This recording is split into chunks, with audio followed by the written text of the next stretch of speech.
fancy onesie. Okay, yes.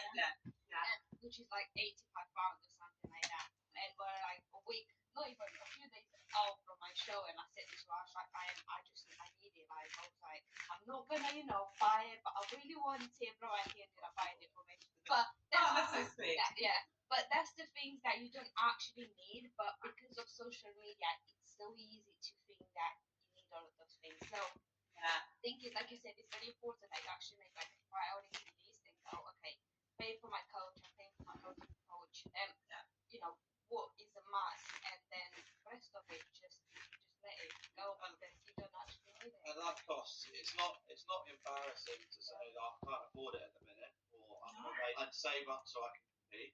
It's more embarrassing, getting to 3 weeks out and having to say to your coach or something like, I've run out of money and can't do it. So just it's not. It is something you have to factor. It's one of them things, and you're better off knowing how much it's going to cost than putting yourself in a hole just to compete. It is an expensive sport. And it is it's a lot of outlay initially. Some people can do it cheaper than others, but just understand there is some cost to it. Simple as that, really, isn't it? Yes. Yeah. Being smart where you can. Like, for example, with your bikini, there's so many people that they're selling their bikinis. They've only worn once before. You can get it to be cleaned. So you don't need a brand new bikini. It's just making sure that it fits you, like checking the measurements and all of that. Because the first time it's a bit difficult because you don't know what your measurements are going to be like. But you can kind of get. Same with heels. Like, you can always try and you don't need the most expensive pair of heels. You just need a clear pair of heels that matches your federation, and you're good to go. They do say they recommend you have, at least 2-3 pairs in case it breaks, all of that. But realistically, you could probably get away with one pair. I only had one pair when I first competed. So I think it's very important that, you don't get too caught up into this Instagram life where we need to buy 100 million things. You can do it on a lower budget. It's not, obviously, as you progress, then you might want to invest into a more expensive bikini that you're going to end up wearing more often. Same with your heels. Like, obviously, I know you go for a lot of pair of heels because you're posing. Heels just drop off, like literally the actual heels.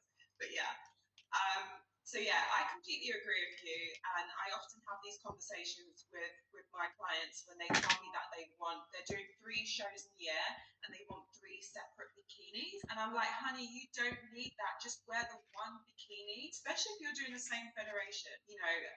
Often enough, I've heard this a couple of years ago. Basically, when you wear a bikini for a season in the same federation, it is advisable that you continue to wear that exact same bikini, because often judges, if they're judging you again, they kind of remember you for that look. So if you're wearing a red bikini, they'll be like, oh, Nikki in the red bikini again. So there's no need to change your bikini every show that you do in a year. One bikini, one season is perfectly fine. Yeah, 100%. I agree with that. So when it comes to spending money with first timers, it's just do the basics and don't worry about all of the fluff that you see on Instagram, because you don't need it. You just don't. So post show, probably one of the hardest things. Like, prep easy. It's a walk in the park compared to post show. What is your experience with athletes?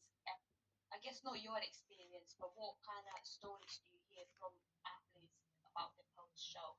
Mainly feeling lost, especially as a first timer.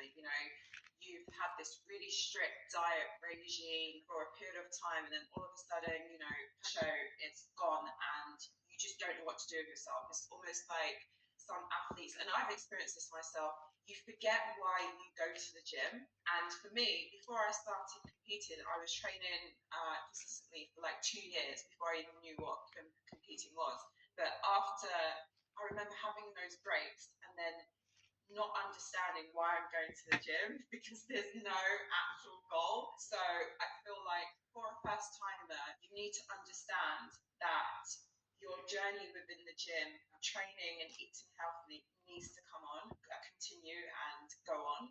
You need to have that reverse diet. A lot of people struggle with overeating. I've done it. I remember in my first show, because everything was so restricted, I remember piling up loads of sweets and chocolates for post-show and literally just stuffing my face and just ballooning up, because that's obviously how our body's going to react. And we hear this all the time, don't we? So it's about putting things into place post show, whether it's a holiday or I don't know what it is, but I do feel like for most people they need a new target outside of competing, just to help them mentally more than anything post show.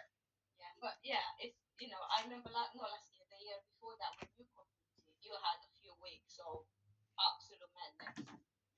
Yeah. Such a human thing to do. I think, do you know what? If it does happen, don't let it get you down. Just move on.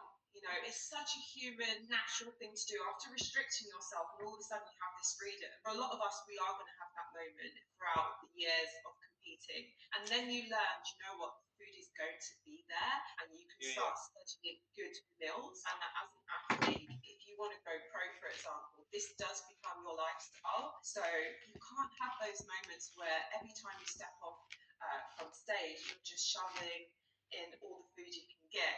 So hopefully that happens maybe once, and then you start to understand you don't need to do that post show, and you can still have some treats here and there whilst you're in the off season. I also do think that's quite important that you have the balance of I think your off season should not be as strict as your prep. Like, I know a lot of people think that if you're a true bodybuilder, then you should be on plan 24/7, but you don't have to be on plan 24/7. You can still live your life. And if that's what you absolutely enjoy, truly enjoy, then fine. I'm going to say the majority it's not. But... It's not, yeah. You can have a meal out and it's not going to kill your progress. But obviously, prep is a different story. So, yeah, that's what I think my biggest tip is: make sure you still have a coach. So,